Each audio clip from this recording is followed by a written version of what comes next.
অসম লোকসেৱা আয়োগৰ প্ৰতিযোগিতামূলক সংযুক্ত পৰীক্ষাৰ ফলাফল ঘোষণা হোৱাৰ পিছত উচলি উঠিছে বহু মেধাৱী আৰু ইয়াৰ লগে লগে সকলোৱে অভিনন্দন জ্ঞাপন কৰিছে উষ্ম আদৰণি জনাইছে ৰাজ্যৰ বিভিন্ন প্ৰান্তৰ সকলোকে আৰু যিসকলে সফলতা আজৰি আনিবলৈ সক্ষম হৈছে এই সফলতাৰ শিখৰত উঠোতে তেওঁলোকে কেনেদৰে ত্যাগ আৰু কষ্ট কৰিবলগীয়া হৈছিল এই সকলোবোৰ আজি শুনি ইতিমধ্যে বিভিন্নজনে এটা কথাই কৈছে যে আৰু আগবাঢ়ি যাওক আৰু জিলিকি থাকক সকলোৱে।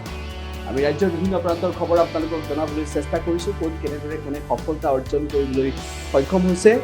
উল্লেখ যে এইবাৰ APSCৰ অৰ্থাৎ অসম লোকসেৱা আয়োগৰ সংযুক্ত প্ৰতিযোগিতামূলক পৰীক্ষাত হিমাশ্ৰী বড়ুৱে গুৱাহাটীৰ ফুলুংগাঁৱৰ হিমাশ্ৰী বড়ুৱে সফলতা অৰ্জন কৰিছে।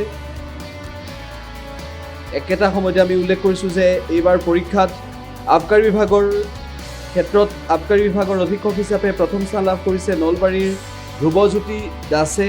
ধ্ৰুৱজ্যোতি দাসৰ সফলতাটো উৎফুল্লিত হৈ পৰিছে সকলো আৰু তেওঁলোকে এই সফলতা অৰ্জন কৰাৰ পিছতে মনৰ অনুভৱ ব্যক্ত কৰিছে।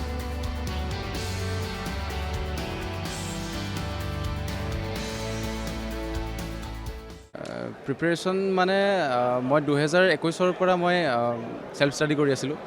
2023 মানৰ পৰা মই 2023 লাষ্টৰ পৰা ট্ৰেইনিঙৰ পাছৰ পৰা মই ভালকৈ প্ৰিপেৰেশ্যন ষ্টাৰ্ট কৰিছোঁ। এই ক্ষেত্ৰত আপোনাৰ SPM IAS একাডেমীৰ যি প্ৰচেষ্টা শলাগ ল'বলগীয়া, কাৰণ মই 2023 লাষ্টৰ পৰা SPMৰ ৱৰ্কিং প্ৰফেচনেল বেটছত মই ক্লাছ কৰি আছিলোঁ ফাউণ্ডেশ্যন কোৰ্চ।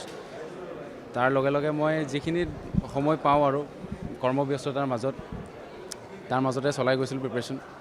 খুবেই ভাল লাগিছে আৰু মোৰ কি ক'ম আৰু মোৰ ভাষা নাই আৰু মুঠতে বিৰাট ভাল লাগিছে আৰু মুঠতে কষ্ট কৰিছে পাইছে ফলটো।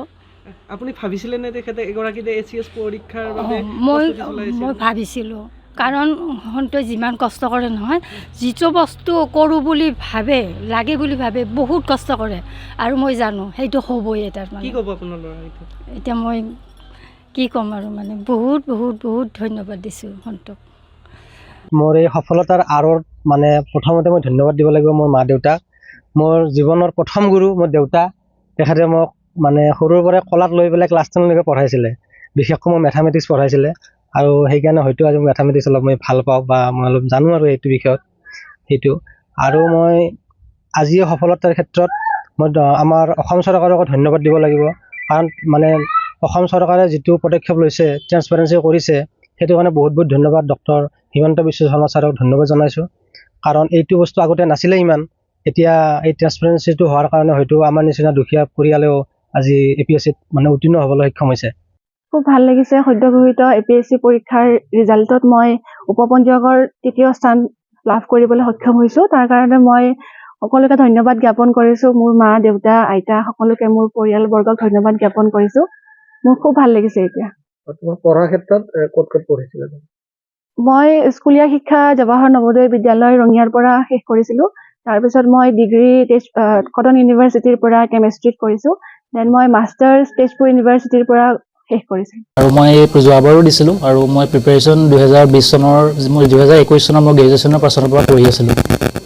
হয়, 2021 চনৰ পিছৰ পৰা মই বেলেগ একো কৰা নাছিলোঁ। 21 পৰা বৰ্তমানলৈকে মই চিভিল ছাৰ্ভিচৰ কাৰণে প্ৰিপেৰেশ্যন কৰি আছিলোঁ।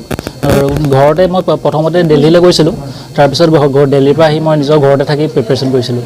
যিকোনো খবৰৰ বাবে যোগাযোগ কৰক 7099017330 লগতে 7099017110 নম্বৰত।